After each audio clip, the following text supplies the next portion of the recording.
xitoyliklarning o'zi Xitoy mashinalarini minmas ekan. Mana masalan Porsche, mana Monza, mana yana Porsche, mana Honda, bu Hyundai, bu Volkswagen. Videoni shunaqa boshlasam bo'lardi. To'g'ri, Yevropa brendlari bor Xitoyda, lekin asosan ko'rsatgan mashinalarim kabi eski modellar, ya'ni 6 yil, 10 yil oldin olingan modellar. Mana bu Lexus ham eski. 15 yil oldin chiqqan.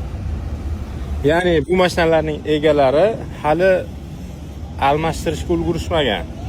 Mana hozir yana video qo'yaman. O'tib ketayotgan yangi mashinalarning 90% Xitoy brendlari. Aito, Gag, bu nima edi bu?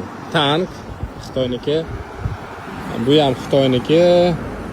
Honji, Voya, Weltmeister, Toyota, Geely, Leapmotor, Gag, Avatar, Volkswagen ayniqsa mana Gag, Toyota'ning eskisi, Weltmeister, Gag, BYD.